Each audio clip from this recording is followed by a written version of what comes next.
Hi, நான் Joy. So நீங்கள் topic பார்த்து வந்திருப்பீங்க, கடவுள் எங்கே இருக்கார். என்னடா இவன் நம்மளே கேள்வி கேட்குறான்னு நினைக்காதீங்க. சும்மா கேளுங்க, கடவுள் எங்கே இருக்கார். உங்களுக்குள்ளே கேள்வி, கடவுள் எங்கே இருக்கார். எது தோணுதா? நான் ஆன்சர் சொல்லிட்டா, கடவுள் உங்கள் உள்ளத்தில் இருக்கார். உண்மையாக சொல்கிறேன், கடவுள் உங்கள் உள்ளத்தில் இருக்கார், உங்கள் மனசில் இருக்கார், உங்கள் இதயத்தில் இருக்கார். என்னடா குழப்புற மாதிரி பேசுகிற, ஒன்றுமே புரியலையா எங்களுக்கு அப்படின்னாதீங்க. அதை நான் ஃபுல்லாக விளக்குறேன். திரும்பி சொல்கிறேன், கடவுள் உங்கள் உள்ளத்தில் இருக்கார், உங்கள் இதயத்தில் இருக்கார், உங்கள் மனசில் இருக்கார்.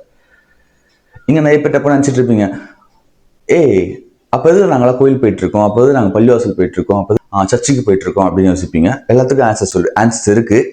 அதில் வீடியோ ஃபுல்லாக பாருங்கள், அப்போ தான் கிளியராக புரியும். ஸோ கடவுள் எங்கே இருக்காருன்றத நான் புட்டு வைக்கிறேன். ஓகேவா? கடவுள் உங்கள் இதயத்தில் இருக்கார் அப்படின்றத ஏன் நான் சொல்கிறேன்னா, எல்லா மதமும் போதிக்கிறது ஒன்று தான். உன் இதயத்தை எனக்கு கொடு, உன் மனசில் என்னை வை, என்னை முழுமையாக நம்பி உன் உள்ளத்தில் என்ன ஒரு கோயிலை வை, கோயிலாக என்ன உள்ளத்தில் வை அப்படின்றதுக்கான அர்த்தம் என்னன்னு நீங்கள் யோசிச்சிருக்கீங்களா?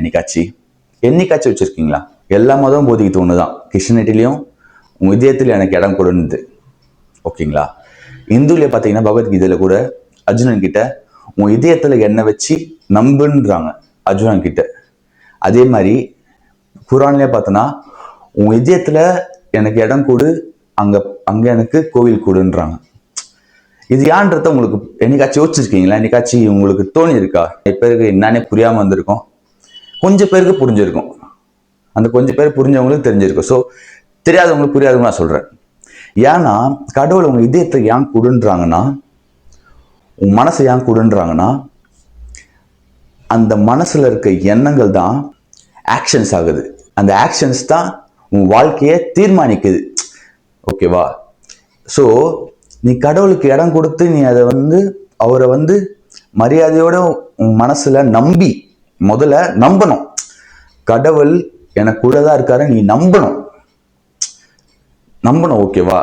அந்த நம்பிக்கை, அந்த ஃபேத் தான் கடவுள் உண்மையான உதயத்துல வசியம் பண்ணுவாரு, அவர் வாழ்வாரு. புரியுதா உங்களுக்கு?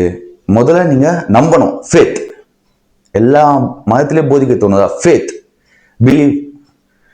நான் கடவுள் உனக்குள்ள இருக்காரு, நீ நம்ப ஆரம்பிச்சுன்னு வச்சுக்கியா, உன் எண்ணங்கள் சரியா இருக்கும். உன் எண்ணங்கள் சரியா இருந்தா நடவடிக்கைகள் சரியா இருக்கும். நடவடிக்கைகள் சரியா இருந்தா வாழ்க்கையே சரியா இருக்கும். உண்மையா இல்லையா? இப்போ கெட்டதும் உனக்குள்ளதான் இருக்கு. இந்த சாத்தான், பிசாசு, பூதம், அதுவும் நமக்குள்ளதான் இருக்கு. ஓகேவா? அதுவும் நமக்குள்ளதான் இருக்கு. இப்போ நீ கடவுளை உன் இதயத்துல வைக்காம நீ எழுது கோயிலுக்கு போற, நான் கோயிலுக்கு போறேன், அங்க போறேன், இங்க போறேன்றதுலாம் உண்மையா சொல்ற வேஸ்ட். கடவுளை உனக்குள்ள ஃபர்ஸ்ட் நீ நம்பணும். கடவுள் என்ன இதயத்துல வசியம் பண்றாரு நம்ப ஆரம்பிச்சுன்னா, இந்த பிசாசு பூதம்லாம் சொன்ன பாரு, அதெல்லாம் உன்னை ஆட்டி படைக்க. எப்படி ஆட்டி படைக்கணும்? உன் காமத்தால, உன் காம எச்சைகளால, உன் பேராசையால, பணம்ன்ற அந்த பேராசை புத்தியால, தலைகானம், கர்வம், நான் தானே இங்க எல்லாமே, என் ஜாதி தான் உயர்ந்த ஜாதி, இங்க எல்லாருமே கீழே தான் நினைக்கிற அந்த புத்திய, அந்த மனசுல இருக்க அந்த தீய எண்ணத்தை நீ கடவுளை உள்ள வச்சுனா அது அழிஞ்சிடும். எல்லாரும் எடி வைப்போம்னா, இங்க எல்லாருமே நம்ம பிரதர்ஸ் அண்ட் சிஸ்டர்ஸ் தான், இங்க எல்லாருமே நம்ம உறவினர்கள் தான் அப்படின்றத உனக்கு கிளியரா புரியும். ஓகேவா? சப்போஸ் நீ கடவுளுக்கு இடம் கொடுக்கல, சும்மா சொல்ற, கடவுளுக்கு இடம் கொடுக்கல, நீ தீய எண்ணங்களை மனசுல வச்சுட்டு இருக்க. தீய எண்ணங்கள் தான் மனசுல இருக்கு. இந்த காம எச்சைகளை நீ மூழ்கி கிடக்கிற, உன்னை ஆட்டி படைச்சு கிடக்குது, இல்ல தனகரத்தானே நீ மூழ்கி கிடக்குறன்னா, உன் எண்ணங்கள் எப்படி இருக்குதோ செயல்கள் அப்படி ஆகும். ஓகேவா? செயல்கள் அப்படியானா உன் வாழ்க்கை நாசமா போயிடும். புரியுதா? உன் தீய எண்ணங்கள் உன் தீய செயலாகும். அந்த தீய செயல் உன் வாழ்க்கை தீயதாக்கிடும். அதுக்குதான் கடவுளை உள்ளத்துல வைங்கன்றாங்க.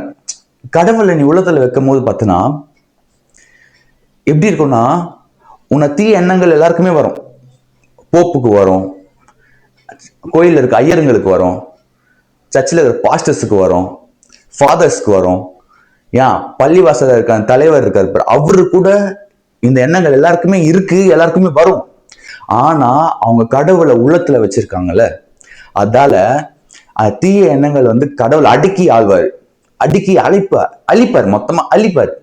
அதுல அவங்க வந்து தீய எண்ணங்கள் வந்து அவங்க மனசுல இருந்தாலும் அது வெளிப்படாது, அது திரும்பி அவங்களுக்கு தோணாது, அது வந்து கடவுளை அழிச்சிருவாரு.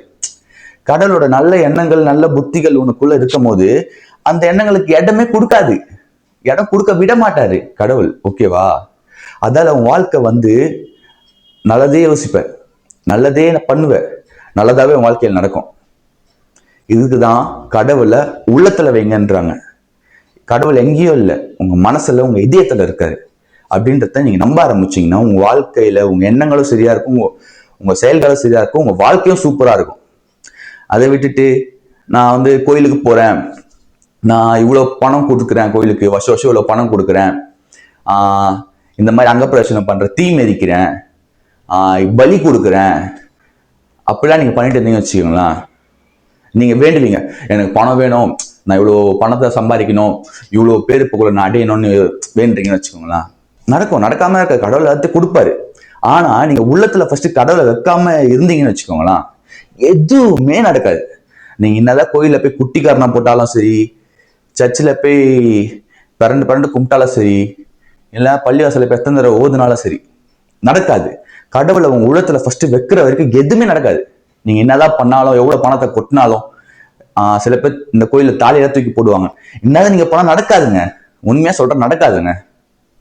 நீங்க என்னைக்கு கடவுளை வந்து உங்களுக்குள்ள வச்சு, உங்க இதயத்துல வச்சு, கடவுள் எனக்குள்ளதான் இருக்காரு, எனக்குள்ளதான் வசியம் பண்றாரு, வசிக்கிறாரு, நான் அவரை நம்பி இருக்கேன், அவர் தான் என் வாழ்க்கை, அவர் வழியில தான் நான் போவேன், அவர் தான் எனக்கு எல்லாமே அப்படின்னு சொல்லி நீங்க என்னைக்கு உங்க இதயத்தை நீங்க கொடுக்குறீங்களோ அன்னைக்கு உங்க வாழ்க்கை மாறும், உங்க எண்ணங்கள் ஃபர்ஸ்ட் மாறும், அப்புறம் உங்க செயல்கள் மாறும், அப்புறம் உங்க வாழ்க்கையே மாறும். அது உண்மை, அது உண்மை, அது உண்மை. ஓகேங்களா? அதே மாதிரி தப்புன்னு கேட்பீங்க, அப்ப நான் கோயில்ல போ தப்பா, பள்ளிவாசல் போ தப்பா, சர்ச்சைக்கு போ தப்பா? தப்பு இல்லைங்க. அது ஒரு பாசிட்டிவ் வைப் நிறைஞ்சிருக்கிற ஒரு இடம், ஒரு பாசிட்டிவ் வைப்பால் நிறைஞ்சிருக்கிற இடம். நிறைய எண்ணங்கள் உள்ள மக்கள் உள்ள தீயதான் நினைச்சிட்டு இருக்கவங்க எல்லாருமே உள்ள வரும்போது, அந்த அந்த இடத்துக்குள்ள வரும்போது அவங்க மனசு ஒரு தூய்மை அடையும், ஒரு அமைதியை காணும். அந்த அமைதி வந்து அந்த மனசுக்கு ஏற்படும், அந்த அமைதி பாசிட்டிவ் வைப்ஸை கிரியேட் ஆகும். அதுக்குதான் கோயில், பள்ளிவாசல், சர்ச்செல்லாம் இருக்கு. ஓகேங்களா? உங்க மனசை ஒரு பாசிட்டிவ் வைபா நிறைஞ்சி வைக்கிறதுக்கு ஒரு சிறந்த இடம் கோயில், பள்ளிவாசல், சர்ச். ஓகேங்களா? கடவுள் வசியம் பண்ற இடம் நீங்க நினைச்சிட்டு இருக்கீங்கன்னா வசியம் பண்ணல, அவரு எல்லா மக்களுடைய பாசிட்டிவ் வைப்ஸும் அங்க சேருது. அந்த இடத்துல நீங்களும் போய் இருந்தீங்கன்னா அந்த பாசிட்டிவ் வைப்ஸ் நீங்க நிறைஞ்சிருப்பீங்க. கடவுள் உங்க மனசுல வச்சிருந்தீங்கன்னு வச்சுக்கோங்க, மனசு ஒரு கோயிலா இருக்கும். ஓகேங்களா? கோயிலுக்கு போங்க, சர்ச்சைக்கு போங்க, எல்லாத்துக்கும் போங்க, பள்ளிவாசலுக்கு போங்க. ஆனா அதுக்கு முன்ன கடவுளை உங்க மனசுல வைங்க. உங்க மனசுல கடவுள் இருந்தாலும் வச்சுக்கோங்களேன், உங்க மனசே கோயிலுங்க, உங்க மனசே கோயில். புரியுதா? நான் என்ன வச்சு நான் எக்ஸாம்பிள் சொல்றேன் பாருங்களேன். நான் வந்து ஒரு 6-7 வருஷத்துக்கு முன்ன ஒரு ஓடு போட்ட வீட்டுல 10க்கு 10 ரூம் தான். நான் வந்து 6 அடி. ஓகேங்களா? நான் 6 அடி. ஆனா என்னால கால் நீட்டி கூட படுக்க முடியாது, இப்படிதான் அப்படியே இப்படி உருண்டு படுத்துட்டு இருப்பேன். ஏன்னா அந்த படுக்க கூட இடம் இருக்காது. அந்த மாதிரி வீட்டுல நான் 3 வருஷம் வசிச்சேன். ஓகேங்களா? எனக்கு இல்லாத கெட்ட பழக்கம் இல்லை, இல்லாத கெட்ட எண்ணங்களே கிடையாது, எல்லாமே எனக்குள்ள இருந்தது. ஒரு அசுத்தம் நிறைஞ்ச ஒரு ஆளா இருந்தேன். ஆனா நான் ஒன்னே வந்தா கடவுள் கிட்ட வேணேன், என்னால அடிச்சு பெசஞ்சி என்னை ஓரமா தூக்கி இந்த உலகம் தூக்கி எரிஞ்சிச்சு, ஓரமா போடான்னு. அப்படி இந்த உலகத்துக்கு எனக்கு சம்பந்தமே இல்லாத ஆள் மாதிரி நான் இருந்தேன். அன்னைக்கு கடவுள் கிட்ட நான் வேணது ஒண்ணுதான், கடவுளே உங்களுக்கு நான் இதயத்தை கொடுக்குறேன், என் இதயத்துல நீங்க வாசிங்க, என் இதயத்துல நீங்க வாங்க, என்னை நீங்க மாத்துங்க, நீங்க உங்களால தான் என்ன மாற்ற முடியும்னு சொல்லி நான் இதயத்தை எனக்கு நம்பி நான் கடவுளை என் இதயத்தை கொடுத்தேன். அன்னைக்கு என் வாழ்க்கை மாற ஆரம்பிச்சது. சீரியஸா என் வாழ்க்கை மாற ஆரம்பிச்சது. இப்போ ஒரு நல்ல வீட்டுல இருக்கேன், நல்ல இடத்துல இருக்கேன், யூடியூப்லாம் பண்ணிட்டு இருக்கேன். சத்தியமா நம்பவே முடியல, இந்த மாதிரிலாம் உங்ககிட்ட பேசிட்டு இருக்கேன், கொஞ்சம் கூட நம்ப முடியல. நான் என்ன நானே மாற்ற வச்சிருக்காரு கடவுள். நீங்க உள்ளத்துல இடம் கொடுக்கும் போது நீங்க எல்லாமே தானா மாறுங்க, எல்லாமே தானா மாறும். நீங்க கடவுள்கிட்ட வேண்டீங்கன்னு வச்சுக்கோங்களேன், இது மாதிரி இப்பெல்லாம் மொனமொட்டுன்னு வேண்டக்கூடாது, உள்ளுக்குள்ளேயே வேண்டக்கூடாது, வாய் விட்டு அந்த கரேஜ் இருக்கணும், சொல்லும் போது அந்த ஃபேத் இருக்கணும். உங்க பிலீவ் என்னான்னு நீங்க அந்த வாயில வார்த்தைகளை வந்து யாருக்கும் அசிங்கம் பார்க்காதீங்க. கடவுள்கிட்ட நீங்க வேண்டீங்க, உங்க கடவுள்கிட்ட உங்களோட ஆண்டவர்கிட்ட நீங்க வேண்டும் போது அசிங்கம் பார்க்கவே கூடாது. வாயில இருந்து சொற்கள் அப்படியே நீங்க என்ன வேண்டீங்களோ அதை சொல்லுங்க. வாயத்தை வந்து சொல்லுங்க. அதான் சொல்லுவாங்க, தட்டுங்கள் திறக்கப்படும், கேளுங்கள் கொடுக்கப்படும். அது உண்மைங்க, உண்மை. நீங்க வாயில இருந்து அந்த வார்த்தைகளை அப்படியே கடவுள்கிட்ட சொல்லுங்க. கடவுள், எனக்கு ஆண்டவரே எனக்கு இதெல்லாம் வேணும், இதெல்லாம் வேணும், இதெல்லாம் பண்ண போறேன், இன்னைக்கு இதெல்லாம் பண்ண போறேன், இதெல்லாம் நடக்கணும் அப்படின்னு சொல்லிட்டு நீங்க வேண்டும் போது அது மேனிஃபெஸ்ட் ஆகுது. எப்படி? அது மேனிஃபெஸ்ட் ஆகுது. அந்த மேனிஃபெஸ்ட் ஆகுற திங்ஸ் வந்து யூனிவர்ஸ் கிட்ட போகுது. யூனிவர்ஸ் வந்து அதை கிராப் பண்ணி அதுக்குன்னு ஒரு கால சூழ்நிலையை ஏற்படுத்தி திரும்பி அது உங்களுக்கு கொடுக்குது. இப்போ நீங்க வேண்டது வந்து டெய்லி மேனிஃபெஸ்ட் ஆகுது. நீங்க வேண்டது வந்து உங்களே திரும்பி கேட்கும். அதை நீங்க கேட்கும் போது அந்த விஷயம் உங்களுக்குள்ளே தோணிட்டே இருக்கும். ஓகே ஓகே ஓகேன்னு பண்ணணும் இதெல்லாம் இருக்கு பண்ணணும் போது உங்களுக்கு அது மேனிஃபெஸ்ட் ஆகினே இருக்கு. அந்த மேனிஃபெஸ்ட் ஆகினே இருக்கிறது வந்து யூனிவர்ஸ் கிராப் பண்ணி உங்களுக்கு அது வந்து கொடுக்குது. அது கொடுக்கும் போது அது அந்த கால சூழ்நிலையை ஏற்படுத்தி கொடுக்குது. அப்ப நீங்க கொடுக்கும் போது உங்க கால சூழ்நிலை மாறி உங்களுக்கான சக்சஸ் உங்களுக்கு கிடைக்கும். பிரேயர்ன்றதை நீங்க மேனிஃபெஸ்ட் பண்றதுங்க. பிரேயர்ன்றது நீங்க மேனிஃபெஸ்ட் பண்றது. நீங்க எவ்வளவு மேனிஃபெஸ்ட் பண்றீங்களோ அந்த அளவுக்கு யூனிவர்ஸ் கிட்ட அந்த எண்ணங்கள் போகும். அந்த எண்ணங்களுக்கு ஏற்ற மாதிரி யூனிவர்ஸ் அந்த கால சூழ்நிலை ஏற்படுத்தி உங்களுக்கு ரிட்டர்ன் அனுப்பும். அதை நீங்க அப்படியே கிராப் பண்ணும் போது you will be successful in your life. அதுதான் கடவுள் கிட்ட வந்து வாய் விட்டு கேளுங்க, உங்க மனசுல இருந்து கேளுங்க அப்படின்றாரு. அதுக்குதான் பிரேயர்ன்றது உங்களுக்குள்ள பண்றது இல்லை. வாய் விட்டு கேட்கணும், வாய் விட்டு சொல்லணும் போது அது உங்க காதுல கேட்கும் போது அது கடவுள் கேட்காரு. ஓகேங்களா? கடவுள் உங்க இதயத்துல இருந்து கடவுள் கேட்பாரு. அது வந்து மேனிஃபெஸ்ட் ஆகும். மேனிஃபெஸ்ட் ஆகிற விஷயம் யூனிவர்ஸ் வந்து கால சூழ்நிலை ஏற்படுத்தி உங்களுக்கு அப்படி கொடுக்கும் போது நீங்க கிராப் பண்ணிக்கணும். That's prayer. அதான் பிரேயர், உண்மையான பிரேயர். ஓகேங்களா? கடவுளை உங்க உள்ளத்துல வைங்க. இந்த மாதிரி குப்பைங்களை வச்சுட்டு இருக்காதீங்க. நீங்க நினைச்சிட்டு இருக்கலாம், பல பேர் அழிச்சிட்டு இருக்கானுங்க, பல பேர் அழிச்சுதான் வாழ்றானுங்க, பல பேர் அழிச்சுதான் பணக்காரனானுங்க, பல பேர் இன்னைக்கு வந்து பட்னி கிடக்கிறதுக்கு ஒரு சில பேர் காரணம். அவங்கள எப்படி நல்லா வாழ்றாங்க? அவங்களுக்கு கருமா இருக்கு. இன்னைக்கு அவன் காலம் நல்லா இருக்குன்னா நாளைக்கு அவன் காலம் நல்லா இருக்காது. கருமா இது ஒரு லைஃப் சைக்கிள், இது ஒரு சைக்கிள். இன்னைக்கு நீ என்ன பண்றியோ அது நாளைக்கு நடக்கும், கண்டிப்பா நடக்கும். இன்னைக்கு விதைய போட்டா நாளைக்கு அது மரமாவலையா? இன்னைக்கு அவன் என்ன விதைக்கிறானோ நாளைக்கு அதான் அறுவடை பண்ண போறான். கடவுள் அதான் வச்சிருக்காரு. கடவுள் அதை உள்ள அவனை ஆட வச்சிருக்காரு. அவன் ஆடுற அந்த ஆட்டம், அந்த சாத்தான், இந்த பூதம் அவன் மனசுல இருக்க அந்த கெட்ட எண்ணங்கள் அவனை ஆட இருக்குதுல்ல, அடக்குவாரு. நீங்க பார்க்கதான் போறீங்க. அடக்குவாரு, கண்டிப்பா அடக்குவாரு. கண்டிப்பா அவனுங்க அடங்குவானுங்க. அவன் வாழ்க்கையே அழியும். ஓகேங்களா? அவனுங்க அழிவு இருக்கு. அவனுங்க அழிக்கிறதுனால அவங்க அழிவு கண்டிப்பா இருக்கு. Is karma, is cycle. Okay? So நீங்க அதை பத்திலாம் யோசிக்காதீங்க.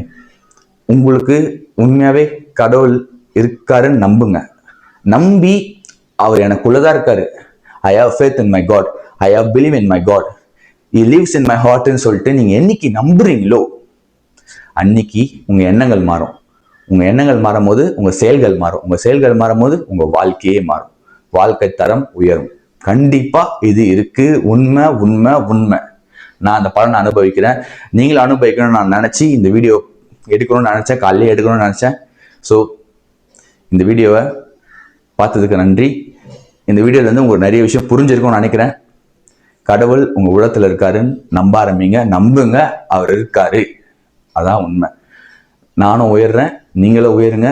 நம்ம எல்லாரும் சேர்ந்து வாழ்க்கையில சூப்பரா இருக்க போறோம், ஜெயிக்க போறோம். So it's Joy. Bye. Next video பார்க்கலாம்.